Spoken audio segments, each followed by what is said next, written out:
Hello everyone, welcome to the nursing series. Let's continue with our questions.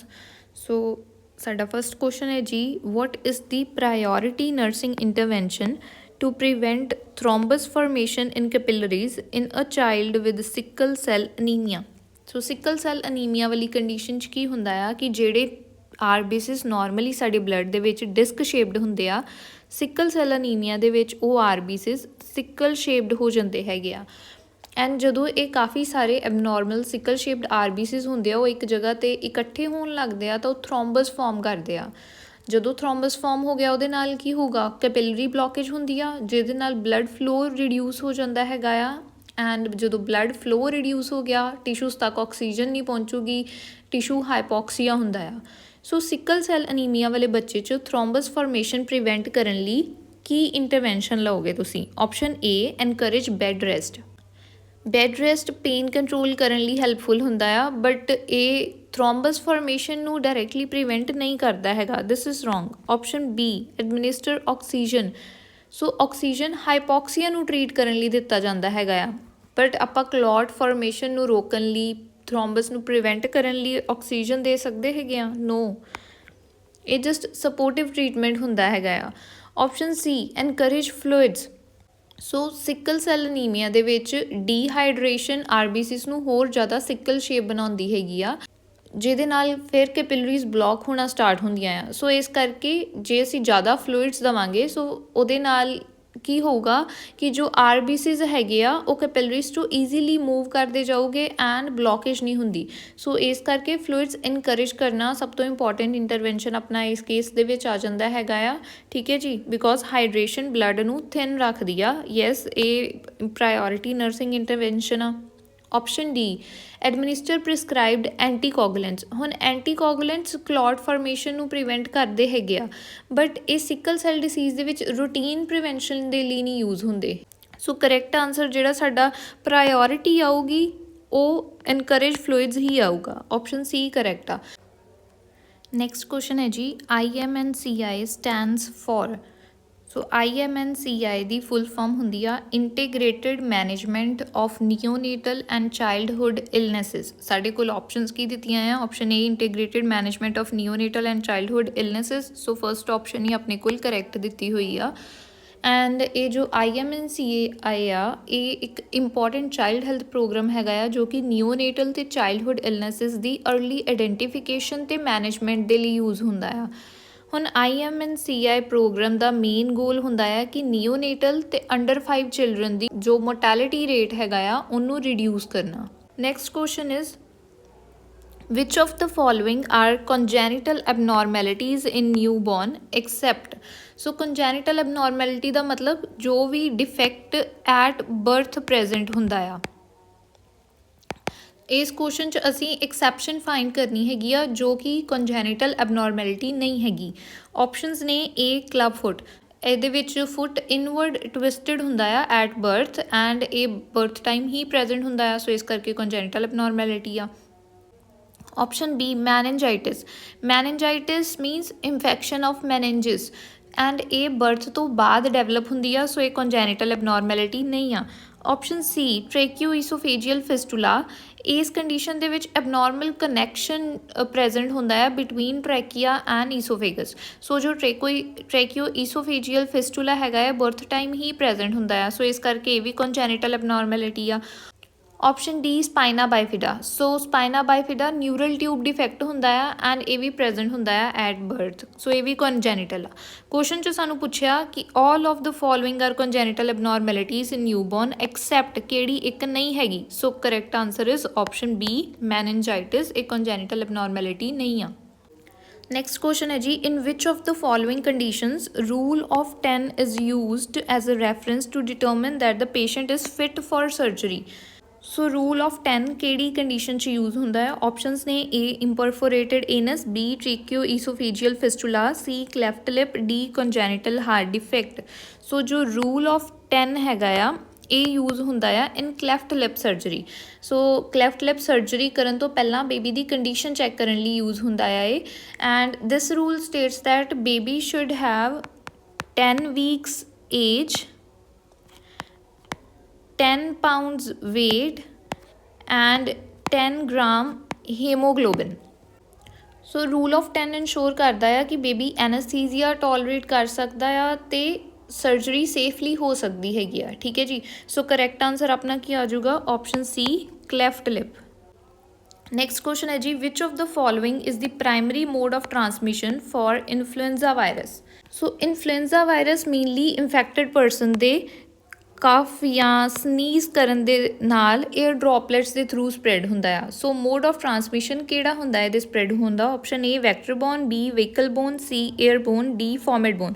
So cough sneezing 'ਚ ਜਦੋਂ air particles suspend ਹੁੰਦੇ ਆ ਤਾਂ ਉਹ ਕਿਹੜਾ ਮੋਡ ਹੋ ਗਿਆ, option C air born.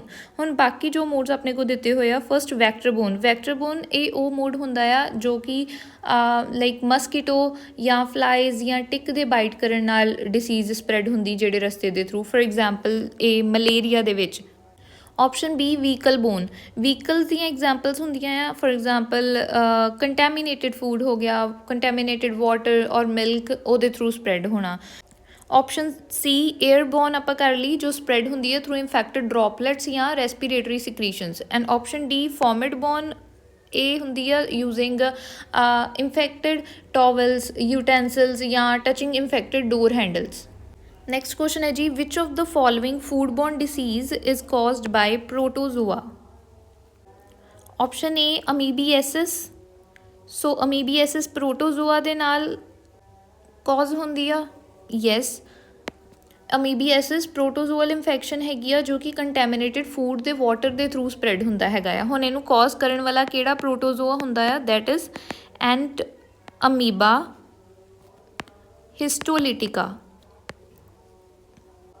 Then option B dysentery. So this is incorrect. Dysentery bacterial ਵੀ ਹੋ ਸਕਦੀ ਆ, ਪ੍ਰੋਟੋਜ਼ੋਅਲ ਵੀ ਹੋ ਸਕਦੀ ਆ। ਸੋ ਇਸ ਕਰਕੇ ਬੈਸਟ ਆਨਸਰ ਨਹੀਂ ਆਪਣਾ ਹੋਊਗਾ ਇਸ ਕੁਐਸਚਨ 'ਚ। ਜੇ ਅਮੀਬੀਐਸਿਸ ਨਾ ਦਿੱਤਾ ਹੁੰਦਾ ਫਿਰ ਅਸੀਂ ਡਾਇਸੈਂਟਰੀ ਕਰ ਸਕਦੇ ਸੀਗੇ। Option C GERD।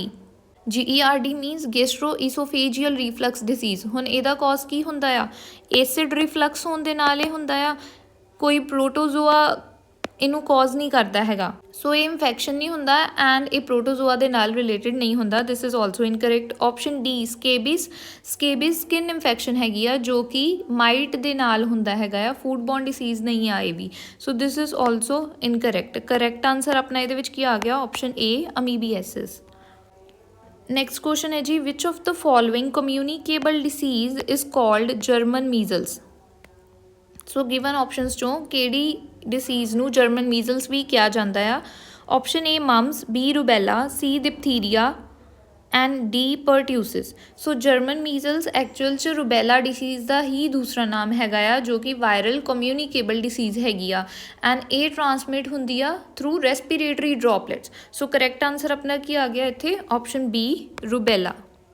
ਇਸ ਤੋਂ ਇਲਾਵਾ ਜੋ ਡਿਸੀਜ਼ਿਸ ਦੇ ਹੋਰ ਸੈਕਿੰਡ ਨੇਮਸ ਹੁੰਦੇ ਆ, ਪਰਟਿਊਸਿਸ ਦਾ ਸੈਕਿੰਡ ਨੇਮ ਹੁੰਦਾ ਆ ਵੂਪਿੰਗ ਕਫ।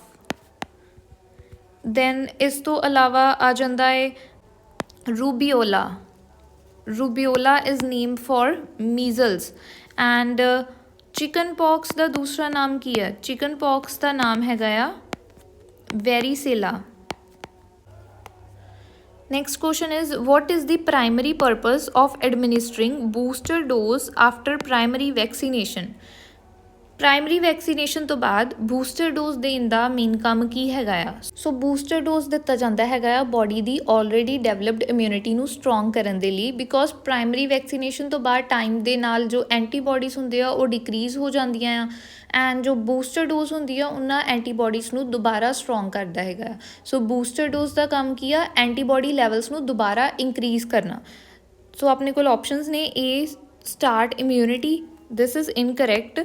ਇਮਿਊਨਿਟੀ ਸਟਾਰਟ ਕਰਨ ਦਾ ਕੰਮ ਪ੍ਰਾਇਮਰੀ ਡੋਜ਼ ਦਾ ਹੁੰਦਾ ਆ, ਬੂਸਟਰ ਡੋਜ਼ ਦਾ ਨਹੀਂ ਹੁੰਦਾ। ਆਪਸ਼ਨ ਬੀ ਰੀਪਲੇਸ ਦਾ ਪ੍ਰਾਇਮਰੀ ਡੋਜ਼। ਸੋ ਬੂਸਟਰ ਡੋਜ਼ ਪ੍ਰਾਇਮਰੀ ਡੋਜ਼ ਦੀ ਰਿਪਲੇਸਮੈਂਟ ਨਹੀਂ ਹੁੰਦੀ, ਸਿਰਫ ਇਮਿਊਨਿਟੀ ਨੂੰ ਸਟਰੋਂਗ ਕਰਨ ਲਈ ਦਿੱਤੀ ਜਾਂਦੀ ਹੈ after primary dose. This is also incorrect. Option C treat an active infection.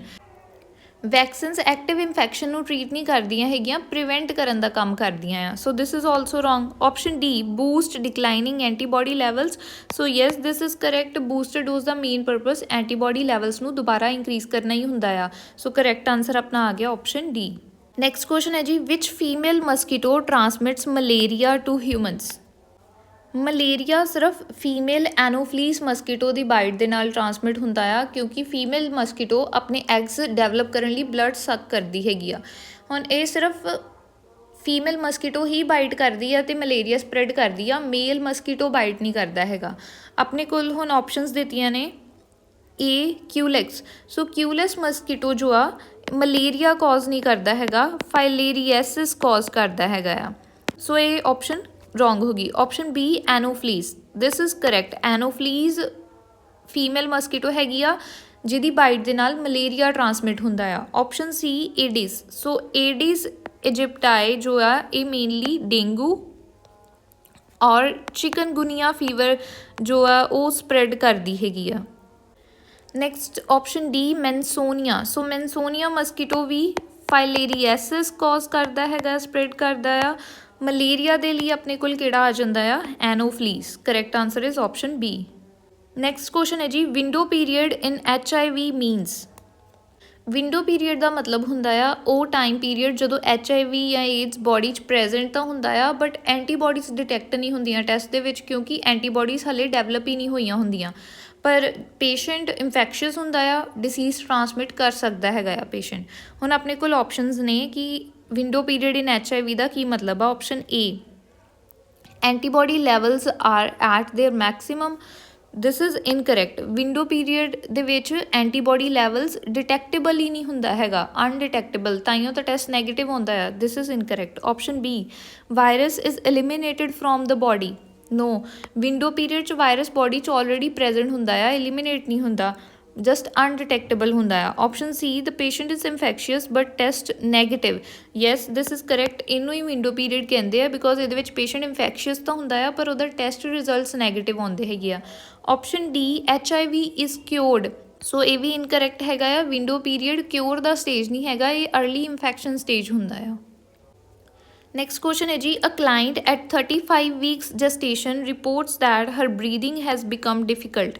Which of the following is the key reason? So 35 weeks gestation ਵਾਲੀ ਵੂਮਨ ਹੈਗੀ ਆ, ਉਹ ਕਹਿੰਦੀ ਆ ਕਿ ਉਹਨੂੰ ਸਾਹ ਲੈਣ ਦੇ ਵਿੱਚ ਪ੍ਰੋਬਲਮ ਹੁੰਦੀ ਆ। ਸੋ ਉਸ ਕੰਡੀਸ਼ਨ ਦਾ ਕੀ ਰੀਜ਼ਨ ਕੀ ਹੈਗਾ ਆ। 35 ਵੀਕਸ ਜੈਸਟੇਸ਼ਨ ਮੀਨਸ ਕਿਹੜਾ ਟ੍ਰਾਈਮੈਸਟਰ ਹੈਗਾ ਆ, ਥਰਡ ਟ੍ਰਾਈਮੈਸਟਰ ਮੀਨਸ ਲੇਟ ਪ੍ਰੈਗਨੈਂਸੀ। ਸੋ ਲੇਟ ਪ੍ਰੈਗਨੈਂਸੀ ਦੇ ਵਿੱਚ ਕੀ ਹੁੰਦਾ ਹੈ, ਯੂਟਰਸ ਦਾ ਸਾਈਜ਼ ਐਨਲਾਰਜ ਹੁੰਦਾ ਆ ਐਂਡ ਯੂਟਰਸ ਦਾ ਸਾਈਜ਼ ਵਧਣ ਦੇ ਕਰਕੇ ਉਹ ਡਾਇਫਰਾਮ ਨੂੰ ਅਪਵਰਡ ਪੁਸ਼ ਕਰ ਦਿੰਦਾ ਹੈਗਾ ਆ, ਜਿਹਦੇ ਕਰਕੇ ਲੰਗਸ ਪ੍ਰੋਪਰਲੀ ਐਕਸਪੈਂਡ ਨਹੀਂ ਕਰ ਪਾਉਂਦੇ ਐਂਡ ਬਰੀਦਿੰਗ ਡਿਫਿਕਲਟ ਹੁੰਦੀ ਆ ਵੂਮਨ ਦੇ ਲਈ। ਸੋ ਅਸੀਂ ਰੀਜ਼ਨ ਦੱਸਣਾ ਆ। ਆਪਸ਼ਨ ਏ ਆਪਣੇ ਕੋਲ ਦਿੱਤੀ ਹੈ lower rib cage is more restricted. ਇਹ ਇਨਕਰੈਕਟ ਹੈਗਾ ਆ। ਪ੍ਰੈਗਨੈਂਸੀ ਦੇ ਵਿੱਚ ਰਿਬ ਕੇਜ ਰਿਸਟ੍ਰਿਕਟ ਨਹੀਂ ਹੁੰਦਾ, ਐਕਚੁਅਲੀ ਐਕਸਪੈਂਡ ਹੁੰਦਾ ਆ ਹਾਰਮੋਨ ਰਿਲੈਕਸਨ ਦੀ ਵਜ੍ਹਾ ਦੇ ਨਾਲ। Option B height of thoracic cage has increased. Thoracic cage ਦੀ ਹਾਈਟ ਇੰਕਰੀਜ਼ ਨਹੀਂ ਹੁੰਦੀ, ਸਿਰਫ ਵਿਥ ਇੰਕਰੀਜ਼ ਹੁੰਦੀ ਆ। So this is also wrong. Option C diaphragm has been displaced upward. Yes this is correct. Growing uterus diaphragm ਨੂੰ upward push ਕਰਦਾ ਆ, ਜੋ ਕਿ ਬ੍ਰੈਥਲੈਸਨੈਸ ਦਾ ਮੇਨ ਰੀਜ਼ਨ ਹੁੰਦਾ ਆ। Option D size of lungs has increased. This is also incorrect because lungs ਦਾ size increase ਨਹੀਂ ਹੁੰਦਾ, ਜਸਟ ਡਾਇਫਰਾਮ ਸ਼ਿਫਟ ਹੋਣ ਕਰਕੇ ਐਕਸਪੈਂਸ਼ਨ ਥੋੜੀ ਰਿਸਟ੍ਰਿਕਟ ਹੋ ਜਾਂਦੀ ਆ। ਠੀਕ ਹੈ ਜੀ। Next question is which of the following steroid is secreted by placental cells. ਸੋ ਪਲੇਸੈਂਟਾ ਦੇ ਸੈਲਸ ਕਿਹੜਾ ਸਟੀਰੋਇਡ ਸਿਕਰੀਟ ਕਰਦੇ ਹੈਗੇ ਆ। ਹੁਣ ਪਲੇਸੈਂਟਾ ਜੋ ਹੁੰਦਾ ਆ ਉਹ ਪ੍ਰੈਗਨੈਂਸੀ ਦੇ ਟਾਈਮ 'ਤੇ as a temporary endocrine organ act ਕਰਦਾ ਹੈਗਾ ਆ। ਪਲੇਸੈਂਟਾ ਪ੍ਰੈਗਨੈਂਸੀ ਦੇ ਵਿੱਚ ਦੋ ਮੇਨ ਸਟੀਰੋਇਡ ਹਾਰਮੋਨਸ ਬਣਾਉਂਦਾ ਆ। ਉਹ ਕਿਹੜੇ ਹਾਰਮੋਨਸ ਹੁੰਦੇ ਆ, ਇੱਕ ਤਾਂ ਹੁੰਦਾ ਆ ਪ੍ਰੋਜੈਸਟਰੋਨ, ਦੂਜਾ ਹੁੰਦਾ ਆ ਐਸਟ੍ਰੋਡੀਓਲ। ਸੋ ਇਹ ਦੋਨੋਂ ਪ੍ਰੋਡਿਊਸ ਕਰਦਾ ਹੈਗਾ ਆ, ਜੋ ਕਿ ਪ੍ਰੈਗਨੈਂਸੀ ਮੇਨਟੇਨ ਕਰਨ ਲਈ ਜ਼ਰੂਰੀ ਹੁੰਦੇ ਆ। ਪ੍ਰੋਜੈਸਟਰੋਨ ਦਾ ਕੰਮ ਹੁੰਦਾ ਹੈ ਯੂਟਰਸ ਨੂੰ ਰਿਲੈਕਸ ਰੱਖਣਾ ਅਤੇ ਪ੍ਰੈਗਨੈਂਸੀ ਮੇਨਟੇਨ ਕਰਨਾ ਐਂਡ ਜੋ ਐਸਟ੍ਰਾਡੀਓਲ ਆ ਉਹ ਯੂਟਰਸ ਗਰੋਥ ਅਤੇ ਬ੍ਰੈਸਟ ਪ੍ਰੈਪਰੇਸ਼ਨ ਲਈ ਇੰਪੋਰਟੈਂਟ ਹਾਰਮੋਨ ਹੁੰਦਾ ਆ। ਠੀਕ ਹੈ ਜੀ। ਸੋ ਕੁਐਸਚਨ 'ਚ ਪੁੱਛਿਆ ਕਿ ਕਿਹੜਾ ਸਟੀਰੋਇਡ ਸਿਕਰੀਟ ਕਰਦੇ ਆ ਪਲੇਸੈਂਟਲ ਸੈਲਸ। ਆਪਸ਼ਨ ਏ ਈਸਟਰਾਡਾਇਓਲ, ਯੈਸ ਇਹ ਪ੍ਰੋਡਿਊਸ ਹੁੰਦਾ ਪਲੇਸੈਂਟਾ ਤੋਂ। ਆਪਸ਼ਨ ਬੀ ਪ੍ਰੋਜੈਸਟਰੋਨ, ਯੈਸ ਇਹ ਵੀ ਹੁੰਦਾ ਆ। ਆਪਸ਼ਨ ਸੀ ਲਿਊਟੇਨਾਈਜ਼ਿੰਗ ਹਾਰਮੋਨ, ਨੋ ਇਹ ਨਹੀਂ ਹੁੰਦਾ। ਲਿਊਟੇਨਾਈਜ਼ਿੰਗ ਹਾਰਮੋਨ ਪਲੇਸੈਂਟਾ ਨਹੀਂ ਪ੍ਰੋਡਿਊਸ ਕਰਦਾ, ਇਹ ਇੰਟੀਰੀਅਰ ਪਿਟਿਊਟਰੀ ਗਲੈਂਡ ਤੋਂ ਰਿਲੀਜ਼ ਹੁੰਦਾ ਆ। ਦੈਨ ਆਪਸ਼ਨ ਡੀ ਦਿੱਤੀ ਹੈ both A and B. So yes option D is correct answer. Placenta steroid hormones oestradiol ਅਤੇ ਪ੍ਰੋਜੈਸਟਰੋਨ ਦੋਨੋਂ ਪ੍ਰੋਡਿਊਸ ਕਰਦਾ ਆ। नेक्स्ट क्वेश्चन है जी what change is expected in haematologic system during the second trimester of pregnancy. So during pregnancy haematologic system ਦੇ ਵਿੱਚ ਕੁਛ ਨਾ ਕੁਛ ਚੇਂਜਸ ਆਉਂਦੇ ਆ ਜਿੱਦਾਂ ਬਾਕੀ ਸਾਰੇ ਬੋਡੀ ਸਿਸਟਮਸ ਵੀ ਆਉਂਦੇ ਆ। ਸੋ ਹੀਮੈਟੋਲੋਜਿਕ ਸਿਸਟਮ ਦੇ ਕਿਹੜੇ ਚੇਂਜਸ ਹੁੰਦੇ ਆ। ਫਸਟ ਪਲਾਜ਼ਮਾ ਵੋਲਿਊਮ ਜੋ ਹੈਗੀ ਆ ਉਹ ਇੰਕਰੀਜ਼ ਕਰਦੀ ਹੈਗੀ ਆ। ਆਰਬੀਸੀਜ਼ ਇੰਕਰੀਜ਼ ਕਰ ਜਾਂਦੇ ਆ ਸਲਾਈਟਲੀ। ਹੀਮੋਗਲੋਬਿਨ ਸਲਾਈਟਲੀ ਡਿਕਰੀਜ਼ ਕਰ ਜਾਂਦਾ ਆ ਬਿਕੋਜ਼ ਪ੍ਰੈਗਨੈਂਸੀ 'ਚ ਫਿਜ਼ੀਓਲੋਜੀਕਲ ਅਨੀਮੀਆ ਹੁੰਦਾ ਆ। ਦੈਨ ESR ਸਲਾਈਟਲੀ ਇੰਕਰੀਜ਼ ਹੁੰਦਾ ਆ। WBCs ਜੋ ਆ ਉਹ ਸਲਾਈਟਲੀ ਇੰਕਰੀਜ਼ ਹੁੰਦੇ ਆ। ਸੋ ਕੁਐਸਚਨ 'ਚ ਸਾਨੂੰ ਪੁੱਛਿਆ ਕਿ ਕਿਹੜਾ ਚੇਂਜ ਐਕਸਪੈਕਟਡ ਹੈਗਾ ਆ। Option A increase in haematocrit. Pregnancy 'ਚ ਹੈਮੈਟੋਕ੍ਰਿਟ ਇੰਕਰੀਜ਼ ਨਹੀਂ ਹੁੰਦਾ ਹੈਗਾ, ਪਲਾਜ਼ਮਾ ਜ਼ਿਆਦਾ ਇੰਕਰੀਜ਼ ਹੋਣ ਦੇ ਕਰਕੇ ਹੈਮੈਟੋਕ੍ਰਿਟ ਡਿਕਰੀਜ਼ ਹੋਣਾ ਜੋ ਆ ਉਹ ਐਕਸਪੈਕਟਡ ਹੁੰਦਾ। So this is wrong. Option B a decrease in sedimentation rate.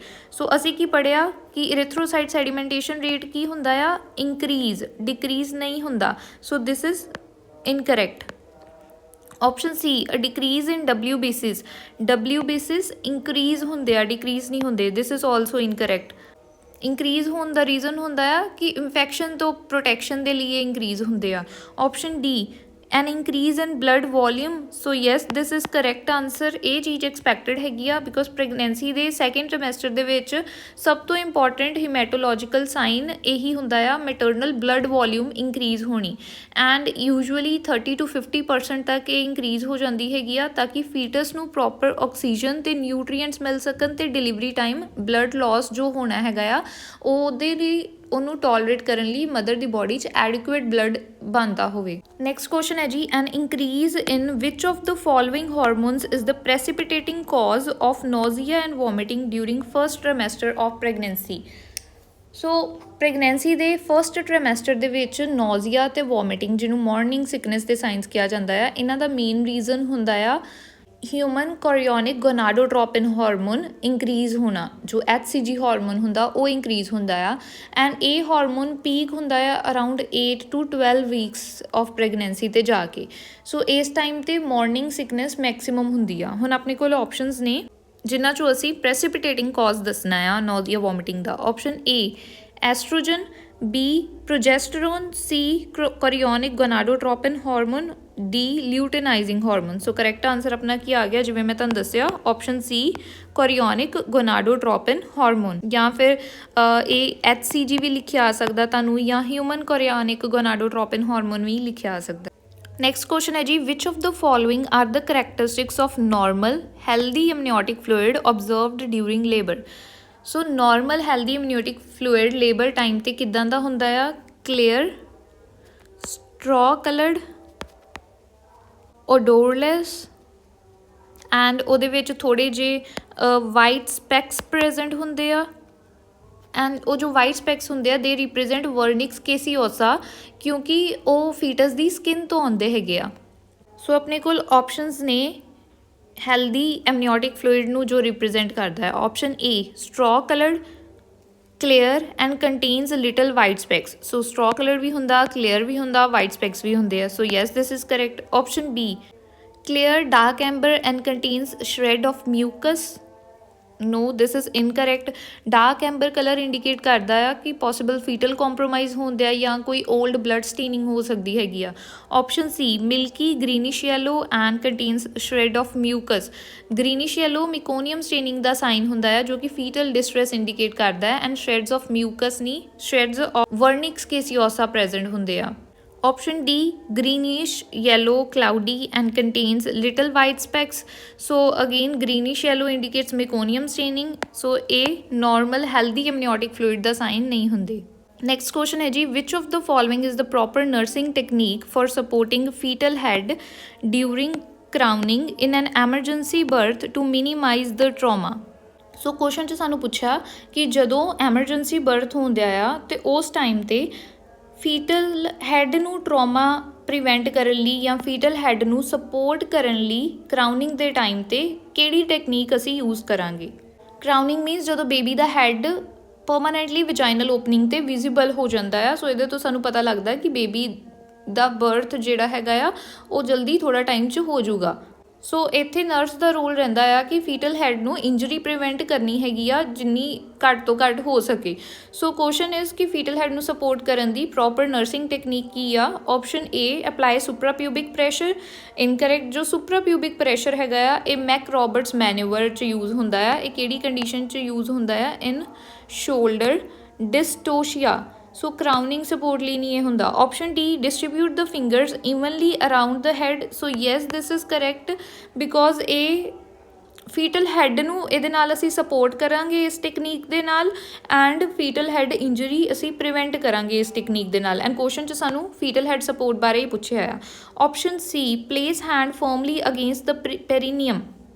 So perineum support provide ਕਰਨੀ ਵੀ ਕਰੈਕਟ ਹੁੰਦੀ ਆ ਡਿਊਰਿੰਗ ਬਰਥ, ਬਟ ਜੇ ਸਾਨੂੰ ਕੁਐਸਚਨ 'ਚ ਪੁੱਛਿਆ ਹੁੰਦਾ ਟੂ ਪ੍ਰੀਵੈਂਟ ਪੈਰੀਨੀਅਲ ਟੇਅਰ ਔਰ ਇੰਜਰੀ ਫਿਰ ਅਸੀਂ ਇਹ ਆਪਸ਼ਨ ਸਲੈਕਟ ਕਰ ਸਕਦੇ ਸੀ। ਬਟ ਸਾਨੂੰ ਕੁਐਸਚਨ 'ਚ ਪੁੱਛਿਆ ਕਿ ਫੀਟਲ ਹੈਡ ਨੂੰ ਸਪੋਰਟ ਕਰਨ ਦਾ ਮੈਥਡ ਤਾਂ ਜੋ ਫੀਟਲ ਹੈਡ ਟਰਾਮਾ ਅਸੀਂ ਪ੍ਰੀਵੈਂਟ ਕਰ ਸਕੀਏ। ਸੋ ਉਹਦੇ ਲਈ ਆਪਸ਼ਨ ਬੀ ਸੀ। ਆਪਸ਼ਨ ਸੀ ਹੋ ਗਈ incorrect. Option D maintain pressure against anterior fontanelle. So anterior fontanelle 'ਤੇ ਪ੍ਰੈਸ਼ਰ ਅਪਲਾਈ ਕਰਨਾ ਬਿਲਕੁਲ ਰੋਂਗ ਆ ਕਿਉਂਕਿ ਇਹਦੇ ਨਾਲ ਬੇਬੀ ਦੇ ਬ੍ਰੇਨ ਨੂੰ ਐਂਡ ਸਕਲ ਇੰਜਰੀ ਹੋ ਸਕਦੀ ਹੈਗੀ ਆ। ਇੰਟੀਰੀਅਰ ਫੌਂਟਨਲ 'ਤੇ ਅਸੀਂ ਪ੍ਰੈਸ਼ਰ ਅਪਲਾਈ ਨਹੀਂ ਕਰਨਾ ਹੈਗਾ ਬਿਲਕੁਲ। So this is wrong. Which of the following is the first line management for managing severe postpartum hemorrhage?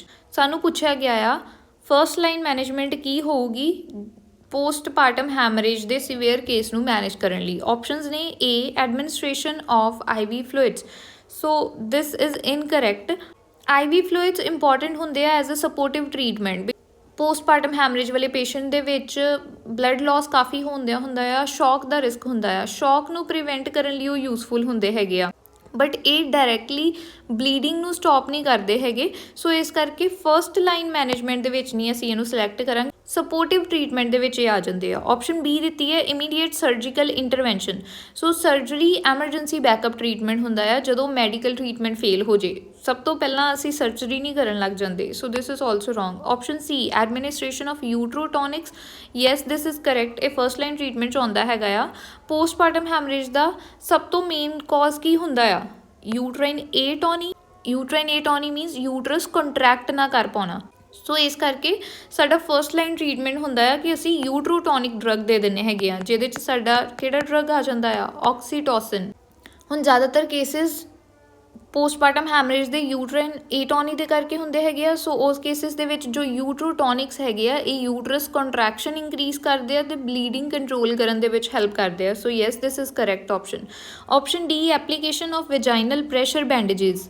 ਵੈਜਾਈਨਲ pressure bandages PPH management 'ਚ ਆਉਂਦੇ ਆ but routine first line management ਦੇ ਵਿੱਚ ਨਹੀਂ ਇਹ ਆਉਂਦੇ ਹੈਗੇ। This is also incorrect. Next question ਹੈ ਜੀ in which of the following conditions a postnatal mother should be instructed not to breast feed her baby. ਹੁਣ ਡਿਲੀਵਰੀ ਤੋਂ ਬਾਅਦ ਅਸੀਂ ਜ਼ਿਆਦਾ ਤੋਂ ਜ਼ਿਆਦਾ ਮਦਰ ਨੂੰ ਇਨਕਰੇਜ ਕਰਦੇ ਹਾਂ ਕਿ ਉਹ ਆਪਣੇ ਬੇਬੀ ਨੂੰ ਬ੍ਰੈਸਟ ਫੀਡ ਕਰੇ ਬਟ ਕੁਐਸਚਨ 'ਚ ਸਾਨੂੰ ਪੁੱਛਿਆ ਆ ਕਿ ਕਿਹੜੀ ਇਹੋ ਜਿਹੀ ਕੰਡੀਸ਼ਨ ਹੋਊਗੀ ਜਿੱਥੇ ਮਦਰ ਨੂੰ ਅਸੀਂ ਇੰਸਟਰਕਟ ਨਹੀਂ ਕਰਨਾ ਬ੍ਰੈਸਟ ਫੀਡ ਕਰਨ ਲਈ, ਉੱਥੇ ਸਗੋਂ ਰੋਕਿਆ ਜਾਂਦਾ ਹੈਗਾ ਆ। ਆਪਸ਼ਨ ਏ ਮੈਸਟਾਈਟਿਸ। ਮੈਸਟਾਈਟਿਸ ਦੇ ਵਿੱਚ ਬ੍ਰੈਸਟ ਫੀਡਿੰਗ ਸਟਾਪ ਨਹੀਂ ਕਰਨੀ ਚਾਹੀਦੀ ਹੈਗੀ, ਇਹਦੇ 'ਚ ਐਕਚੁਅਲੀ ਕੰਟੀਨਿਊ ਕਰਨੀ ਚਾਹੀਦੀ ਆ ਤਾਂ ਜੋ अर्ली रिकवरी होवे। So this is incorrect. Option B inverted nipples. ਇਹਦੇ ਵਿੱਚ ਸਿਰਫ ਟੈਕਨੀਕ ਐਡਜਸਟ ਕਰਨੀ ਪੈਂਦੀ ਹੈਗੀ ਆ ਤਾਂ ਜੋ ਬ੍ਰੈਸਟ ਫੀਡਿੰਗ ਪੋਸੀਬਲ ਹੋਵੇ ਸਹੀ ਤਰੀਕੇ ਦੇ ਨਾਲ। So this is also wrong. Option C herpes genitalis. Herpes genitalis ਦੇ ਵਿੱਚ ਜੈਨੀਟਲ ਇਨਫੈਕਸ਼ਨ ਹੈਗੀ ਆ, ਇਹਦੇ ਵਿੱਚ ਬ੍ਰੈਸਟ ਫੀਡਿੰਗ ਅਲਾਊਡ ਆ। ਰਿਸਟ੍ਰਿਕਸ਼ਨ ਸਿਰਫ ਉਦੋਂ ਕਰਨੀ ਆ ਜਦੋਂ ਹਰਪੈਟਿਕ ਲੇਸ਼ਨਸ ਬ੍ਰੈਸਟ 'ਤੇ ਪ੍ਰੈਜ਼ੈਂਟ ਹੋਣ, ਫਿਰ ਬ੍ਰੈਸਟ ਫੀਡਿੰਗ ਨਹੀਂ ਕਰਨੀ। ਸੋ ਫਿਲਹਾਲ ਜਸਟ ਹਰਪਿਸ ਜੈਨੀਟੈਲਿਸ ਲਿਖਿਆ then it's wrong. Option D human immunodeficiency virus. So yes this is correct.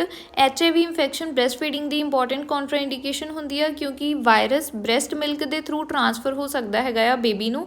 So correct answer ਆ ਗਿਆ ਆਪਸ਼ਨ ਡੀ। ਬਟ ਹੁਣ ਕੁਛ ਕੇਸਿਸ 'ਚ ਇੱਦਾਂ ਹੁੰਦਾ ਆ ਕਿ ਜੇ ਮਦਰ ਦੀ ਐਂਟੀ ਰੈਟਰੋਵਾਇਰਲ ਥੈਰੇਪੀ ਚੱਲਣ ਦੀ ਹੈਗੀ ਆ ਫਿਰ ਉਸ ਟਾਈਮ 'ਤੇ ਮਦਰ ਬ੍ਰੈਸਟ ਫੀਡਿੰਗ ਕਰਨਾ ਕੰਟੀਨਿਊ ਕਰ ਸਕਦੀ ਹੈਗੀ ਆ ਬਟ ਸਾਨੂੰ ਕੁਐਸਚਨ ਦੇ ਵਿੱਚ ਇੱਦਾਂ ਦਾ ਕੁਛ ਮੈਂਸ਼ਨ ਨਹੀਂ ਸੀ ਕੀਤਾ। ਨੈਕਸਟ ਕੁਐਸਚਨ ਹੈ ਜੀ a female who is pregnant for first time is termed as. First time pregnant ਹੋਈ ਵੂਮੈਨ ਉਹਨੂੰ ਕੀ ਕਹਿੰਦੇ? Option A primipara, B primigravida, C multipara, D ਨਲੀ ਗ੍ਰੈਵਿਟਾ।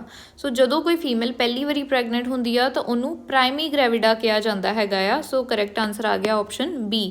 ਪ੍ਰਾਈਮੀ ਦਾ ਮਤਲਬ ਹੁੰਦਾ ਆ ਫਸਟ ਐਂਡ ਗ੍ਰੈਵਿਡਾ ਦਾ ਮਤਲਬ ਹੁੰਦਾ ਆ ਪ੍ਰੈਗਨੈਂਸੀ। ਸੋ ਬਾਕੀ ਆਪਸ਼ਨਸ ਜੋ ਆਪਣੇ ਕੋਲ ਦਿੱਤੀਆਂ ਸੀਗੀਆਂ, ਪ੍ਰਾਇਮੀ ਪੈਰਾ ਉਹ ਵੂਮਨ ਹੁੰਦੀ ਆ ਜਿਹਨੇ ਇੱਕ ਬੇਬੀ ਡਿਲੀਵਰ ਕੀਤਾ ਹੋਵੇ। ਪ੍ਰਾਇਮੀ ਹੋ ਗਿਆ 1 ਐਂਡ ਪੈਰਾ ਮੀਨਸ ਜੋ ਡਿਲੀਵਰੀ ਹੋਈ ਆ, ਠੀਕ ਹੈ। ਆਪਸ਼ਨ ਸੀ ਦਿੱਤੀ ਸੀਗੀ ਮਲਟੀ ਪੈਰਾ ਉਹ ਵੂਮਨ ਹੁੰਦੀ ਆ ਜਿਹਨੇ 2 ਜਾਂ 2 ਤੋਂ ਜ਼ਿਆਦਾ ਡਿਲੀਵਰੀਜ਼ ਹੋ ਚੁੱਕੀਆਂ ਹੋਣ, ਠੀਕ ਹੈ।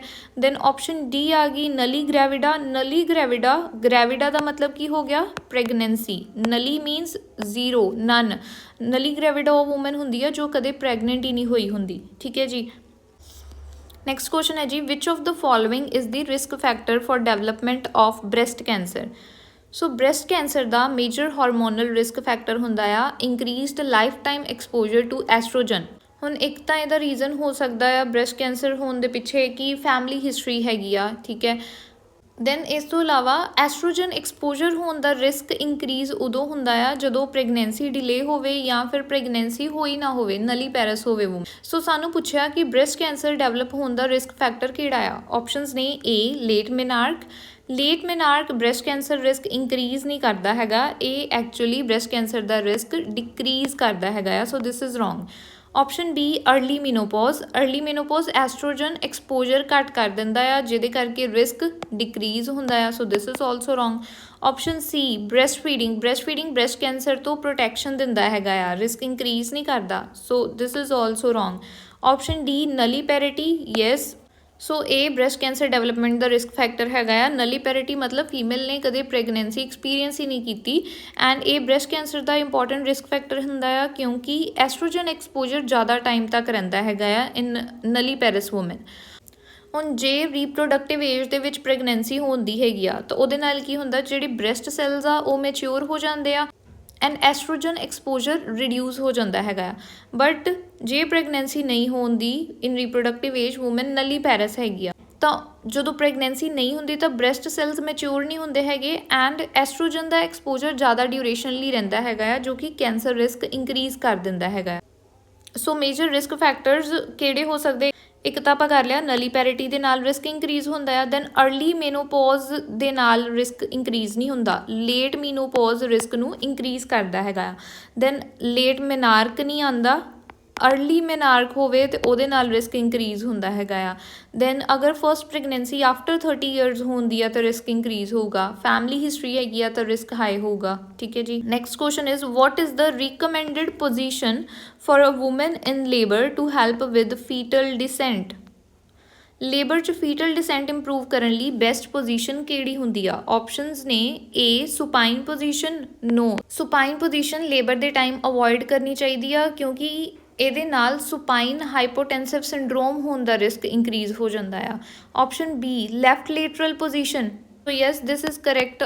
ਲੈਫਟ ਲੇਟਰਲ ਪੋਜੀਸ਼ਨ ਰਿਕਮੈਂਡਡ ਹੁੰਦੀ ਆ ਫੀਟਲ ਡਿਸੈਂਟ ਦੇ ਲਈ। ਲੇਬਰ ਦੇ ਟਾਈਮ ਇਹ ਫੀਟਲ ਡਿਸੈਂਟ ਇੰਪਰੂਵ ਕਰਦੀ ਹੈਗੀ ਆ ਬਿਕੋਜ਼ ਇਸ ਪੋਜੀਸ਼ਨ ਦੇ ਵਿੱਚ ਜੋ ਇਨਫੀਰੀਅਰ ਵੇਨਾ ਕਾਵਾ ਕੰਪਰੈਸ਼ਨ ਆ ਉਹ ਰਿਡਿਊਸ ਹੋ ਜਾਂਦਾ ਆ ਜਿਹਦੇ ਨਾਲ ਯੂਟਰਸ ਤੇ ਪਲੇਸੈਂਟਾ ਦੀ ਬਲੱਡ ਸਪਲਾਈ ਇੰਪਰੂਵ ਹੋ ਜਾਂਦੀ ਹੈਗੀ ਆ। ਹੁਣ ਇਹਦੇ ਕਰਕੇ ਫੀਟਲ ਆਕਸੀਜਨੇਸ਼ਨ ਇੰਪਰੂਵ ਹੋਊਗੀ, ਲੇਬਰ ਪ੍ਰੋਗਰੈਸ ਬੈਟਰ ਹੁੰਦਾ ਆ, ਠੀਕ ਹੈ। ਸੋ ਕਰੈਕਟ ਆਨਸਰ ਆ ਗਿਆ option B. Option C lithotomy position, ਇਹ ਡਿਲੀਵਰੀ ਟਾਈਮ ਯੂਜ਼ ਹੁੰਦਾ ਆ, ਲੇਬਰ ਪ੍ਰੋਗਰੈਸ ਲਈ ਰਿਕਮੈਂਡਡ ਨਹੀਂ ਹੁੰਦਾ। Option D Trendelenburg position, this is also incorrect because Trendelenburg position ਕਾਹਦੇ ਵਿੱਚ ਅਸੀਂ ਯੂਜ਼ ਕਰਦੇ ਹਾਂ, ਸ਼ੌਕ ਵਾਲੇ ਕੇਸਿਸ 'ਚ ਯੂਜ਼ ਕਰਦੇ ਹੈਗੇ ਆ ਜਾਂ ਫਿਰ ਕੌਰਡ ਪ੍ਰੋਲੈਪਸ ਵਾਲੇ ਕੇਸ ਦੇ ਵਿੱਚ ਯੂਜ਼ ਹੁੰਦਾ ਆ for temporary measure. Fetal descent ਲਈ ਇਹ ਯੂਜ਼ਫੁਲ ਨਹੀਂ ਹੁੰਦਾ। ਨੈਕਸਟ ਕੁਐਸਚਨ ਹੈ ਜੀ which of the following is a common sign of preeclampsia. So preeclampsia serious pregnancy complication ਹੈਗੀ ਆ ਜਿਹਦੇ ਵਿੱਚ ਆਫਟਰ 20 ਵੀਕਸ ਕਿਹੜੇ ਸਾਈਨਸ ਆਉਂਦੇ ਆ, hypertension plus protein urea present ਹੋਊਗਾ ਐਂਡ ਐਡੀਮਾ ਪ੍ਰੈਜ਼ੈਂਟ ਹੋ ਸਕਦਾ ਹੈਗਾ ਆ।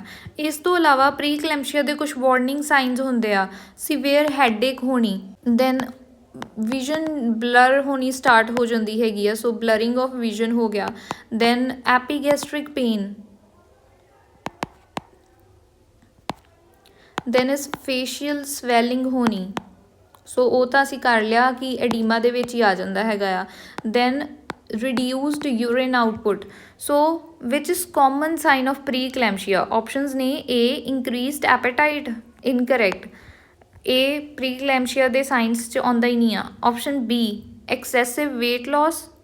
This is also incorrect. Preeclampsia ਚ weight loss नहीं ਹੁੰਦਾ, instead sudden weight gain ਹੋ ਸਕਦਾ ਹੈ edema ਦੇ ਕਰਕੇ. Option C, decreased urination. This is also incorrect. Urine output severe cases ਦੇ ਵਿੱਚ decrease ਹੋ ਸਕਦਾ ਹੈ, ਪਰ question ਚ ਸਾਨੂੰ ਸਭ ਤੋਂ common sign ਪੁੱਛਿਆ ਆ. Option D, severe headache. Yes, this is correct because severe headache preeclampsia common warning sign ਹੁੰਦਾ ਹੈਗਾ ਆ. So ਸੀਵੀਅਰ ਪ੍ਰੀਕਲੈਂਪਸ਼ੀਆ ਦੇ ਵਿੱਚ ਡੇਂਜਰ ਸਾਈਨਸ ਕਿਹੜੇ ਆ ਜਾਂਦੇ ਆ? ਇੱਕ ਤਾਂ ਆ ਜਾਂਦਾ ਹੈ ਸੀਵੀਅਰ ਹੈਡੇਕ ਹੋਣਾ, ਦੈਨ ਬਲੱਡ ਵਿਜ਼ਨ ਹੋਣੀ. ਸੀਵੀਅਰ ਹੈਡੇਕ ਹੁੰਦੀ ਹੈ ਤਾਂ ਉਹ ਇੰਡੀਕੇਟ ਕਰਦਾ ਹੈ ਕਿ ਸੈਰੀਬਰਲ ਇਨਵੋਲਵਮੈਂਟ ਹੋ ਗਈ ਆ. ਵਿਜ਼ਨ ਬਲਰ ਹੁੰਦੀ ਆ, ਇਟ ਮੀਨਸ ਰੈਟੀਨਲ ਵੇਜ਼ੋਸਪਾਜ਼ਮ ਹੁੰਦਾ ਆ. ਐਪੀਗੈਸਟ੍ਰਿਕ ਪੇਨ ਹੁੰਦੀ ਆ ਤਾਂ ਮਤਲਬ ਲੀਵਰ ਇਨਵੋਲਵਮੈਂਟ ਆ. ਦੈਨ ਅਗਰ urine output low, that is oliguria ਆ, ਤਾਂ ਇਹਦਾ ਮਤਲਬ ਕਿਡਨੀ ਇਨਵੋਲਵਮੈਂਟ ਹੈਗੀ ਆ. Next question है जी, which hormone is primarily responsible for stimulating uterine contractions during labor? Uterine contractions ਕਿਹੜਾ ਹਾਰਮੋਨ ਕਰਵਾਉਂਦਾ ਆ? Options ਨੇ A, oxytocin. Yes, this is correct. Oxytocin labor ਚ uterine contractions ਲਈ ਸਭ ਤੋਂ important ਹਾਰਮੋਨ ਹੁੰਦਾ ਆ. Normally ਇਹ release ਕਿੱਥੋਂ ਹੁੰਦਾ ਆ? From posterior pituitary gland. And oxytocin ਦੇ ਲੇਬਰ 'ਚ ਹੋਰ ਵੀ ਫੰਕਸ਼ਨਸ ਹੁੰਦੇ ਆ, ਦੈਟ ਇਜ਼ ਸਰਵਾਈਕਲ ਡਾਇਲੇਟੇਸ਼ਨ 'ਚ ਹੈਲਪ ਕਰਦਾ ਹੈ, ਫੀਟਲ ਡਿਸੈਂਟ ਦੇ ਵਿੱਚ, ਐਂਡ ਆਫਟਰ ਡਿਲੀਵਰੀ ਪੋਸਟਪਾਰਟਮ ਹੈਮਰੇਜ ਨੂੰ ਪ੍ਰੀਵੈਂਟ ਕਰਦਾ ਹੈਗਾ ਆ. ਸੋ ਯੈਸ, ਇਹ ਯੂਟਰਾਈਨ ਕੰਟਰੈਕਸ਼ਨਸ ਨੂੰ ਸਟਿਮੂਲੇਟ ਕਰਦਾ ਲੇਬਰ ਦੇ ਟਾਈਮ 'ਤੇ. ਆਪਸ਼ਨ ਬੀ ਦਿੱਤੀ ਹੈ progesterone. This is incorrect. Progesterone pregnancy maintain ਕਰਦਾ ਆ, ਕੰਟਰੈਕਸ਼ਨਸ ਨੂੰ ਇਹ ਸਟਾਪ ਕਰਦਾ ਆ, ਨਾ ਕਿ ਸਟਿਮੂਲੇਟ ਕਰਦਾ ਆ. Option C oestrogen. Oestrogen uterus ਨੂੰ ਲੇਬਰ ਲਈ ਪ੍ਰੀਪੇਅਰ ਕਰਦਾ ਆ, ਪਰ ਕੰਟਰੈਕਸ਼ਨਸ ਕੌਣ ਕਰਵਾਉਂਦਾ? Oxytocin. Option D human chorionic ਗੋਨਾਡੋਟ੍ਰੋਪਿਨ hormone ਜੋ ਹੁੰਦਾ ਹੈ HCG. HCG ਪ੍ਰੈਗਨੈਂਸੀ ਸਪੋਰਟ ਕਰਦਾ in early stage of pregnancy. ਇਹ ਲੇਬਰ ਦੀ ਕੰਟਰੈਕਸ਼ਨਸ ਨਾਲ ਰਿਲੇਟਡ ਨਹੀਂ ਹੈਗਾ. ਨੈਕਸਟ ਕੁਐਸਚਨ ਹੈ ਜੀ, what is the primary risk factor for gestational diabetes? Gestational diabetes mellitus pregnancy time develop ਹੋਣ ਵਾਲੀ ਡਾਇਬਟੀਜ਼ ਹੈਗੀ ਆ, ਜਿਹਦੇ 'ਚ ਬਲੱਡ ਸ਼ੂਗਰ ਲੈਵਲ ਹਾਈ ਹੋ ਜਾਂਦਾ. ਸੋ ਇਹਦਾ ਪ੍ਰਾਇਮਰੀ ਰਿਸਕ ਫੈਕਟਰ ਕਿਹੜਾ ਆ? ਆਪਸ਼ਨ ਏ, ਮੈਟਰਨਲ ਏਜ. ਸੋ ਮੈਟਰਨਲ ਏਜ ਮੀਨਸ ਅਗਰ mother the age over 25 to 30 years ਹੈਗੀ ਆ ਤਾਂ ਇਹਦੇ ਨਾਲ ਜੈਸਟੇਸ਼ਨਲ ਡਾਇਬਟੀਜ਼ ਦਾ ਰਿਸਕ ਇੰਕਰੀਜ਼ ਹੁੰਦਾ ਆ. ਬਟ ਕੁਐਸਚਨ 'ਚ ਪ੍ਰਾਇਮਰੀ ਰਿਸਕ ਫੈਕਟਰ ਵੀ ਤਾਂ ਲਿਖਿਆ ਆ, ਸੋ ਇਹ ਪ੍ਰਾਇਮਰੀ ਮੇਨ ਰਿਸਕ ਫੈਕਟਰ ਨਹੀਂ ਆ. Option B, drinking. Alcohol gestational diabetes ਦਾ ਮੇਨ ਕਾਜ਼ ਨਹੀਂ ਹੁੰਦਾ. Option C, obesity. Yes, this is correct. Obesity gestational diabetes ਦਾ ਸਭ ਤੋਂ ਮੇਨ ਰਿਸਕ ਫੈਕਟਰ ਹੁੰਦਾ ਆ. ਪ੍ਰੈਗਨੈਂਸੀ ਦੇ ਵਿੱਚ ਆਲਰੇਡੀ ਇਨਸੂਲਿਨ ਰੈਸਿਸਟੈਂਸ ਵਧੀ ਹੁੰਦੀ ਆ, ਐਂਡ ਜੇ ਮਦਰ ਓਬੀਜ਼ ਹੋਊਗੀ ਤਾਂ ਜੈਸਟੇਸ਼ਨਲ ਡਾਇਬਟੀਜ਼ ਦਾ ਰਿਸਕ ਹੋਰ ਜ਼ਿਆਦਾ ਇੰਕਰੀਜ਼ ਹੋ ਜਾਂਦਾ ਆ. Option D, smoking. This is also incorrect. Smoking pregnancy ਲਈ ਹਾਰਮਫੁਲ ਹੁੰਦਾ ਆ, ਕੰਪਲੀਕੇਸ਼ਨਸ ਇੰਕਰੀਜ਼ ਕਰ ਸਕਦਾ ਹੈਗਾ ਆ, ਪਰ ਜੈਸਟੇਸ਼ਨਲ ਡਾਇਬਟੀਜ਼ ਮੈਲਾਈਟਿਸ ਦਾ ਪ੍ਰਾਇਮਰੀ ਰਿਸਕ ਫੈਕਟਰ ਨਹੀਂ ਆ. Next question is, early treatment of cervical erosion can help prevent? So cervical erosion ਉਹ ਕੰਡੀਸ਼ਨ ਆ ਜਿਹਦੇ ਦੇ ਵਿੱਚ ਇਨਰ ਸਰਵਾਈਕਲ ਸੈਲਸ, ਜੋ ਕੋਲਿਊਮਨਰ ਐਪੀਥੀਲੀਅਮ ਦੇ ਸੈਲਸ ਹੁੰਦੇ ਆ, ਉਹ ਅਪੇਅਰ ਹੋਣ ਲੱਗਦੇ ਆ on outer cervix. So cervix the surface 'ਤੇ ਜਦੋਂ ਸੌਫਟ ਸੈਲਸ ਬਾਹਰ ਆ ਜਾਂਦੇ ਹੈਗੇ ਆ, ਸੋ ਉਹਦੇ ਕਰਕੇ ਸਰਵਿਕਸ ਬਹੁਤ ਜ਼ਿਆਦਾ ਸੈਂਸਿਟਿਵ ਹੋ ਜਾਂਦੀ ਆ, ਇਨਫੈਕਸ਼ਨ ਪ੍ਰੋਨ ਹੋ ਜਾਂਦੀ ਆ, ਐਂਡ ਕਰੋਨਿਕ ਇਰੀਟੇਸ਼ਨ ਸਟਾਰਟ ਹੋ ਜਾਂਦੀ ਹੈਗੀ ਆ. ਐਂਡ ਜੇ ਟਾਈਮ 'ਤੇ ਇਹਦਾ ਟਰੀਟਮੈਂਟ ਨਾ ਹੋਵੇ ਤਾਂ ਲੌਂਗ ਟਰਮ ਦੇ ਵਿੱਚ ਫਿਰ ਸਰਵਾਈਕਲ ਕੈਂਸਰ ਦਾ ਰਿਸਕ ਵੱਧ ਸਕਦਾ ਹੈਗਾ ਆ. ਸੋ अर्ਲੀ ਟਰੀਟਮੈਂਟ ਸਰਵਿਕਸ ਨੂੰ ਇਨਫੈਕਸ਼ਨ ਅਤੇ ਐਬਨੋਰਮਲ ਸੈਲ ਚੇਂਜਸ ਤੋਂ ਬਚਾਉਂਦਾ ਹੈਗਾ ਆ. ਸੋ ਕੁਐਸਚਨ ਆ ਕਿ early treatment of cervical erosion ਕੀ ਪ੍ਰੀਵੈਂਟ ਕਰਦਾ ਆ? ਆਪਸ਼ਨਸ ਨੇ A, pelvic inflammatory disease. No, incorrect. PID ਹੋਣ ਦਾ ਕਾਰਨ ਹੁੰਦਾ ਆ ਅਸੈਂਡਿੰਗ ਇਨਫੈਕਸ਼ਨ, ਜੋ ਯੂਟਰਸ ਐਂਡ ਫੈਲੋਪੀਅਨ ਟਿਊਬਸ 'ਚ ਹੋਵੇ. ਸੋ ਇਹ ਡਾਇਰੈਕਟਲੀ ਸਰਵੀਕਲ ਇਰੋਜ਼ਨ ਟਰੀਟਮੈਂਟ ਨਾਲ ਪ੍ਰੀਵੈਂਟ ਨਹੀਂ ਹੁੰਦਾ. Option B, unexpected vaginal bleeding. ਸੋ ਇਹ ਵੀ ਇਨਕਰੈਕਟ ਹੈਗਾ. ਬਲੀਡਿੰਗ ਇਹਦਾ ਸਿੰਪਟਮ ਹੋ ਸਕਦਾ ਆ ਸਰਵੀਕਲ ਇਰੋਜ਼ਨ ਦਾ, ਪਰ अर्ਲੀ ਟਰੀਟਮੈਂਟ ਦਾ ਮੇਨ ਗੋਲ ਇਹਨੂੰ ਪ੍ਰੀਵੈਂਟ ਕਰਨਾ ਨਹੀਂ ਹੁੰਦਾ. Option C, cancer of cervix. Yes, this is correct. Untreated cervical erosion long term ਦੇ ਵਿੱਚ ਸਰਵਾਈਕਲ ਕੈਂਸਰ ਦਾ ਰਿਸਕ ਵਧਾ ਸਕਦਾ ਆ, ਇਸ ਕਰਕੇ अर्ਲੀ ਟਰੀਟਮੈਂਟ ਇੰਪੋਰਟੈਂਟ ਹੁੰਦਾ ਆ ਕੈਂਸਰ ਨੂੰ ਪ੍ਰੀਵੈਂਟ ਕਰਨ ਲਈ. Option D, preventing more erosions. This is also incorrect. Treatment ਦਾ main aim cancer risk reduce ਕਰਨਾ ਹੁੰਦਾ ਹੈ, ਨਾ ਕਿ ਸਿਰਫ ਹੋਰ ਇਰੋਜ਼ਨਸ ਨੂੰ ਰੋਕਣਾ. ਨੈਕਸਟ ਕੁਐਸਚਨ ਹੈ ਜੀ, which of the following is the first priority in psychiatric emergency? In any psychiatric emergency first priority always ਹੁੰਦੀ ਆ safety of patient, staff and others. Because psychiatric emergency ਵਾਲੇ ਪੇਸ਼ੈਂਟਸ ਮੋਸਟਲੀ ਕਿਹੜੇ ਹੁੰਦੇ ਆ, suicidal behaviour ਵਾਲੇ, violent behaviour ਵਾਲੇ, aggressive, confused ਜਾਂ self ਹਾਰਮ risk ਵਾਲੇ। ਠੀਕ ਹੈ, ਸੋ ਆਪਣੇ ਕੋਲ ਆਪਸ਼ਨਸ ਨੇ A diagnosis, B safety, C medication, D history taking. So correct answer ਆਪਣਾ ਕੀ ਆਊਗਾ? Option B safety. ਜਦੋਂ ਤੱਕ ਸੇਫਟੀ ਇਨਸ਼ੋਰ ਨਹੀਂ ਹੁੰਦੀ in case of psychiatric emergency, ਅਸੀਂ ਹਿਸਟਰੀ ਟੇਕਿੰਗ ਜਾਂ ਡਾਇਗਨੋਸਿਸ ਜਾਂ ਮੈਡੀਕੇਸ਼ਨ ਸਟਾਰਟ ਨਹੀਂ ਕਰ ਸਕਦੇ। ਨੈਕਸਟ ਕੁਐਸਚਨ ਹੈ ਜੀ, what is the primary symptom of schizoid personality disorder. So schizoid personality disorder ਦੇ ਵਿੱਚ ਪੇਸ਼ੈਂਟ ਸੋਸ਼ਲ ਇੰਟਰੈਕਸ਼ਨ ਅਵੋਇਡ ਕਰਦਾ ਆ ਅਤੇ ਇਕੱਲਾ ਰਹਿਣਾ ਪਸੰਦ ਕਰਦਾ ਆ। ਇਹ ਪੇਸ਼ੈਂਟਸ ਇਮੋਸ਼ਨਲ ਐਕਸਪ੍ਰੈਸ਼ਨ ਘੱਟ ਦਿਖਾਉਂਦੇ ਆ ਐਂਡ ਇਹ ਦੋਸਤ ਬਣਾਉਣ ਦੇ ਵਿੱਚ ਇੰਟਰਸਟ ਇਹਨਾਂ ਦਾ ਨਹੀਂ ਹੁੰਦਾ। ਸੋ ਕੁਐਸਚਨ 'ਚ ਪੁੱਛਿਆ what is primary symptom of schizoid personality disorder. Options ਨੇ A excessive sociability, no this is incorrect. ਇਹ ਕਿਹੜੇ ਡਿਸਆਰਡਰ 'ਚ ਹੁੰਦਾ ਹੈ? In histrionic personality disorder. Schizoid patients social ਨਹੀਂ ਹੁੰਦੇ, ਉਹ ਸੋਸ਼ਲੀ ਵਿਡਰੋਨ ਹੁੰਦੇ ਆ। Option B severe mood swings, this is also incorrect. Mood swings bipolar disorder ਦੇ ਵਿੱਚ ਹੁੰਦੇ ਆ।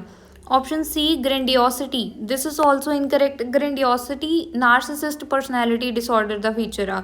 Option D social detachment, yes this is correct because ਜੋ ਸਾਈਜ਼ੋਇਡ ਪਰਸਨੈਲਿਟੀ ਡਿਸਆਰਡਰ ਵਾਲੇ ਪੇਸ਼ੈਂਟ ਹੁੰਦੇ ਆ ਉਹ ਸੋਸ਼ਲ ਨਹੀਂ ਹੁੰਦੇ, ਲੋਕਾਂ ਤੋਂ ਦੂਰ ਰਹਿਣਾ ਪਸੰਦ ਕਰਦੇ ਹੈਗੇ ਆ। ਨੈਕਸਟ ਕੁਐਸਚਨ ਹੈ ਜੀ, when caring for a confused older client the best approach is to provide an environment with. So confused and older clients often ਕਿਹੜੇ ਹੁੰਦੇ ਆ? ਡਿਲੀਰੀਅਮ, ਡਿਮੈਂਸ਼ੀਆ ਵਾਲੇ। ਐਂਡ ਇਹਨਾਂ ਪੇਸ਼ੈਂਟਸ ਨੂੰ ਬਾਰ-ਬਾਰ ਰੀਅਸ਼ੋਰੈਂਸ ਦੀ ਨੀਡ ਹੁੰਦੀ ਆ ਐਂਡ ਟਰਸਟ ਡਿਵੈਲਪ ਕਰਨ ਦੀ ਨੀਡ ਹੁੰਦੀ ਆ ਇਹਨਾਂ ਦੇ ਨਾਲ। ਕਨਫਿਊਜ਼ਡ 올ਡਰ ਪੇਸ਼ੈਂਟ 'ਚ ਬੈਸਟ ਅਪਰੋਚ ਕੀ ਹੋਊਗੀ? ਆਪਸ਼ਨਸ ਨੇ A space for privacy, no this is incorrect. Too much privacy ਦੇ ਨਾਲ ਹੋਰ ਜ਼ਿਆਦਾ ਕਨਫਿਊਜ਼ਨ ਇੰਕਰੀਜ਼ ਹੋ ਸਕਦੀ ਆ ਐਂਡ ਸੇਫਟੀ ਐਟ ਰਿਸਕ ਹੁੰਦੀ ਆ, specially confused older client. Patient isolated feel ਕਰੂਗਾ ਇੱਕ ਤਾਂ, ਦੂਜਾ ਫॉल ਰਿਸਕ ਇੰਕਰੀਜ਼ ਹੋ ਜਾਊਗਾ। ਦੂਜਾ option B trusting relationships, yes this is correct. Confused elderly patients ਨੂੰ ਸੇਫ ਤੇ ਕਾਮ ਫੀਲ ਕਰਵਾਉਣ ਦੇ ਲਈ ਨਰਸ ਦਾ ਟਰਸਟਿੰਗ ਰਿਲੇਸ਼ਨਸ਼ਿਪ ਬਿਲਡ ਕਰਨਾ ਬਹੁਤ ਇੰਪੋਰਟੈਂਟ ਹੁੰਦਾ ਆ। ਜਦੋਂ ਪੇਸ਼ੈਂਟ ਨਰਸ 'ਤੇ ਟਰਸਟ ਕਰਦਾ ਆ ਤਾਂ ਉਹ ਟਰੀਟਮੈਂਟ ਦੇ ਵਿੱਚ ਜ਼ਿਆਦਾ ਕੋਆਪਰੇਟ ਕਰਦਾ ਆ ਐਂਡ ਉਹਦੇ ਨਾਲ ਪੇਸ਼ੈਂਟ ਦੀ ਐਂਜ਼ਾਈਟੀ ਘੱਟ ਜਾਂਦੀ ਆ। Yes this is correct. Option C group involvement, group activities confused patient ਨੂੰ ਹੋਰ ਜ਼ਿਆਦਾ ਐਂਸ਼ੀਅਸ ਕਰ ਸਕਦੀਆਂ ਆ, so no. Option D diverse activities, confused elderly patients ਲਈ ਸਿੰਪਲ ਰੂਟੀਨ ਬੈਸਟ ਹੁੰਦਾ ਆ, ਡਾਈਵਰਸ ਐਕਟੀਵਿਟੀਜ਼ ਦੇ ਨਹੀਂ, ਕਿਉਂਕਿ ਟੂ ਮੈਨੀ ਐਕਟੀਵਿਟੀਜ਼ ਪੇਸ਼ੈਂਟਸ ਨੂੰ ਹੋਰ ਜ਼ਿਆਦਾ ਕਨਫਿਊਜ਼ ਕਰੂਗੀਆਂ। This is wrong. Next question ਹੈ ਜੀ, which of the following is the primary problem of a patient diagnosed with adjustment disorder with mixed anxiety and depression. Adjustment disorder ਦੇ ਵਿੱਚ patient stressful situation ਦੇ ਨਾਲ adjust ਨਹੀਂ ਕਰ ਪਾਉਂਦਾ ਹੈਗਾ, ਜਿਹਦੇ ਕਰਕੇ ਐਂਜ਼ਾਈਟੀ ਅਤੇ ਡਿਪਰੈਸ਼ਨ ਡਿਵੈਲਪ ਹੋ ਜਾਂਦਾ ਹੈਗਾ ਆ। ਐਂਡ ਡਿਪਰੈਸਡ ਪਰਸਨ ਕਿਵੇਂ ਦਾ ਹੁੰਦਾ ਆ? ਬਹੁਤ ਜ਼ਿਆਦਾ ਹੋਪਲੈਸ, ਸੈਡ, ਲੋ ਕੌਨਫੀਡੈਂਸ ਵਾਲਾ, ਲੋ ਸੈਲਫ ਐਸਟੀਮ ਵਾਲਾ। ਸੋ ਸਾਨੂੰ ਪੁੱਛਿਆ ਕਿ ਇਸ ਪੇਸ਼ੈਂਟ ਦੀ ਪ੍ਰਾਇਮਰੀ ਪ੍ਰੋਬਲਮ ਕਿਹੜੀ ਆ? ਆਪਸ਼ਨਸ ਨੇ A deficient memory, no this is incorrect. Memory problem adjustment disorder ਦਾ ਮੇਨ ਫੀਚਰ ਨਹੀਂ ਹੁੰਦਾ। ਮੈਮਰੀ ਪ੍ਰੋਬਲਮ ਕਿਹਦੇ ਵਿੱਚ ਇਸ਼ੂ ਆਉਂਦਾ ਆ? In dementia. Option B intolerance to activity, so this is also incorrect. ਇਹ ਕਿਹੜੀ ਕੰਡੀਸ਼ਨ 'ਚ ਦੇਖੀ ਜਾਂਦੀ ਆ? ਕੋਈ ਮੈਡੀਕਲ ਇਲਨੈਸ ਹੋਊਗੀ ਉਦੋਂ, ਜਾਂ ਫਿਰ in severe depression cases. Activity intolerance adjustment disorder ਦਾ ਪ੍ਰਾਇਮਰੀ ਸਿੰਪਟਮ ਨਹੀਂ ਹੁੰਦਾ। Option C low self esteem, yes this is correct. Adjustment disorder ਦੇ ਵਿੱਚ ਪੇਸ਼ੈਂਟ ਬਹੁਤ ਜ਼ਿਆਦਾ ਹੋਪਲੈਸ ਹੁੰਦਾ ਆ, ਉਹਨੂੰ ਲੱਗਦਾ ਹੈ ਕਿ ਉਹ ਸਿਚੁਏਸ਼ਨ ਹੈਂਡਲ ਹੀ ਨਹੀਂ ਕਰ ਸਕਦਾ ਹੈਗਾ, ਜਿਹਦੇ ਕਰਕੇ ਉਹਦਾ ਸੈਲਫ ਕੌਨਫੀਡੈਂਸ ਬਹੁਤ ਜ਼ਿਆਦਾ ਘੱਟ ਜਾਂਦਾ ਹੈਗਾ ਆ। ਸੋ ਇਹਦੇ ਵਿੱਚ ਆਪਣਾ ਆ ਗਿਆ ਕਿ ਇਹਨਾਂ ਵਿੱਚ ਪ੍ਰਾਇਮਰੀ ਪ੍ਰੋਬਲਮ ਇਹ ਹੁੰਦੀ ਆ। Option D disturbed personal identity, this is also incorrect. Disturbed identity borderline personality disorder ਵਾਲੇ ਪੇਸ਼ੈਂਟਸ 'ਚ ਜ਼ਿਆਦਾ ਕਾਮਨ ਹੁੰਦੀ ਹੈ, ਐਡਜਸਟਮੈਂਟ ਡਿਸਆਰਡਰ ਵਾਲੇ 'ਚ ਨਹੀਂ। ਨੈਕਸਟ ਕੁਐਸਚਨ ਹੈ ਜੀ, which of the following is the term for unwanted persistent intrusive thoughts that can cause significant anxiety or distress। ਸੋ ਜੋ ਅਨਵਾਂਟਡ ਥਾਟਸ ਆਉਣੇ ਬਾਰ-ਬਾਰ ਜੋ ਕਿ ਬਹੁਤ ਜ਼ਿਆਦਾ ਐਂਜ਼ਾਈਟੀ ਕਾਜ਼ ਕਰ ਦਿੰਦੇ ਆ, ਉਹਨਾਂ ਨੂੰ ਕੀ ਕਹਿੰਦੇ ਆ? Option A compulsion, B obsession, C phobia, D delusion। So correct answer ਇਹਦੇ ਵਿੱਚ ਆਪਣਾ ਹੈਗਾ ਹੈ ਜੀ ਆਪਸ਼ਨ B obsession। ਸੋ ਜੋ OCD ਹੁੰਦਾ ਆ, obsessive compulsive disorder, ਇਹਦੇ ਵਿੱਚ ਦੋ ਮੇਨ ਕੰਪੋਨੈਂਟਸ ਹੁੰਦੇ ਆ। ਇੱਕ ਆ ਜਾਂਦਾ ਆ obsession, ਦੂਜਾ ਆ ਜਾਂਦਾ ਹੈਗਾ ਆ compulsion। obsession ਕੀ ਹੁੰਦਾ ਆ? ਅਨਵਾਂਟਡ ਥਾਟਸ ਆਉਣੇ ਬਾਰ-ਬਾਰ, ਐਂਡ ਕੰਪਲਸ਼ਨ ਹੁੰਦਾ ਆ ਰਿਪੀਟਡ ਐਕਸ਼ਨਸ ਕਰਨੇ ਉਸ ਐਂਜ਼ਾਈਟੀ ਨੂੰ ਰਿਡਿਊਸ ਕਰਨ ਦੇ ਲਈ, ਠੀਕ ਹੈ ਜੀ। ਸੋ ਜੋ ਆਪਣੇ ਕੋਲ ਆਪਸ਼ਨ ਬੀ ਦਿੱਤੀ ਸੀ ਓਬਸੈਸ਼ਨ, ਉਹ ਇੱਥੇ ਆਪਣਾ ਕਰੈਕਟ ਆਨਸਰ ਆ ਗਿਆ। ਓਬਸੈਸ਼ਨ ਉਹ ਅਨਵਾਂਟਡ ਥੋਟਸ ਹੁੰਦੇ ਆ ਜੋ ਬਾਰ-ਬਾਰ ਮਾਈਂਡ ਦੇ ਵਿੱਚ ਆਉਂਦੇ ਆ ਐਂਡ ਪੇਸ਼ੈਂਟ ਨੂੰ ਐਂਜ਼ਾਈਟੀ ਫੀਲ ਹੁੰਦੀ ਆ ਉਹਨਾਂ ਦੇ ਕਰਕੇ। ਕਿਹੜੇ ਕਾਮਨ ਓਬਸੈਸਿਵ ਥੋਟਸ ਹੋ ਸਕਦੇ ਹੈਗੇ ਆ? For example fear of contamination, person ਨੂੰ ਬਾਰ-ਬਾਰ ਲੱਗਦਾ ਕਿ ਉਹਦੇ ਹੱਥ ਬਹੁਤ ਗੰਦੇ ਆ, ਜਾਂ ਪਰਸਨ ਨੂੰ ਇਹ ਡਰ ਲੱਗਦਾ ਰਹਿੰਦਾ ਆ ਕਿ ਉਹ ਕਿਸੇ ਨੂੰ ਹਾਰਮ ਨਾ ਕਰਦੇ, ਜਾਂ ਫਿਰ ਬਹੁਤ ਜ਼ਿਆਦਾ ਡਾਊਟਸ ਕਿ ਉਹਨੇ ਡੋਰ ਲੌਕ ਕੀਤਾ ਜਾਂ ਨਹੀਂ ਕੀਤਾ, ਜਾਂ ਪਰਸਨ ਨੂੰ ਐਂਜ਼ਾਈਟੀ ਹੁੰਦੀ ਕਿ ਹਰ ਚੀਜ਼ ਸਿਮੈਟਰੀ ਦੇ ਵਿੱਚ ਹੋਣੀ ਚਾਹੀਦੀ ਹੈਗੀ, ਆਰਡਰ 'ਚ ਹੋਣੀ ਚਾਹੀਦੀ ਆ, ਠੀਕ ਹੈ। ਦੈਨ ਜੋ ਕੰਪਲਸ਼ਨ ਹੁੰਦਾ ਆ, ਕੰਪਲਸ਼ਨ ਦੇ ਵਿੱਚ ਰੈਪੀਟੇਟਿਵ ਬਿਹੇਵੀਅਰਸ ਪਰਸਨ ਸ਼ੋ ਕਰਦਾ ਹੈਗਾ ਆ ਉਸ ਐਂਜ਼ਾਈਟੀ ਨੂੰ ਘੱਟ ਕਰਨ ਲਈ, ਜੋ ਕਿ ਓਬਸੈਸ਼ਨ ਤੋਂ ਕਾਜ਼ ਹੁੰਦੀ ਸੀਗੀ। ਸੋ ਕੰਪਲਸ਼ਨ 'ਚ ਰਿਪੀਟਡ ਐਕਸ਼ਨਸ ਹੁੰਦੇ ਆ। ਜੇ ਰਿਪੀਟਡ ਥੋਟਸ ਦੀ ਗੱਲ ਹੋਵੇ ਤਾਂ ਓਬਸੈਸ਼ਨ, ਰਿਪੀਟਡ ਐਕਸ਼ਨਸ ਤਾਂ ਉਹ ਕੰਪਲਸ਼ਨ 'ਚ ਹੁੰਦਾ। ਦੈਨ ਆਪਸ਼ਨ ਸੀ ਦਿੱਤੀ ਫੋਬੀਆ। ਫੋਬੀਆ ਹੁੰਦਾ ਆ ਕਿਸੇ ਸਪੈਸੀਫਿਕ ਚੀਜ਼ ਜਾਂ ਸਿਚੁਏਸ਼ਨ ਤੋਂ ਬਹੁਤ ਹੀ ਜ਼ਿਆਦਾ ਡਰ ਲੱਗਣਾ। For example fear of heights, ਉਚਾਈ ਤੋਂ ਡਰ ਲੱਗਣਾ, ਜਾਂ ਪਾਣੀ ਤੋਂ ਬਹੁਤ ਜ਼ਿਆਦਾ ਡਰ ਲੱਗਣਾ ਕਿਸੇ ਨੂੰ, ਜਾਂ ਡਾਰਕਨੈਸ ਤੋਂ ਡਰ ਲੱਗਣਾ। ਸੋ ਉਹ ਫੋਬੀਆ ਆ ਜਾਂਦਾ ਆ। Then option D delusion. Delusion ਹੁੰਦਾ ਆ ਕੋਈ ਫਾਲਸ ਬਿਲੀਫ ਹੋਣਾ ਜੋ ਕਿ ਰਿਐਲਿਟੀ ਦੇ ਨਾਲ ਮੈਚ ਨਹੀਂ ਕਰਦਾ ਹੈਗਾ। ਫੋਰ ਐਗਜ਼ਾਮਪਲ ਡਿਲੂਜਨ ਆਫ ਗ੍ਰੈਂਡਿਓਰ ਹੋਣਾ, ਡਿਲੂਜਨ ਆਫ ਪਰਸੀਕਿਊਸ਼ਨ ਹੋਣਾ, ਠੀਕ ਹੈ ਜੀ। So that's it. Thank you for watching.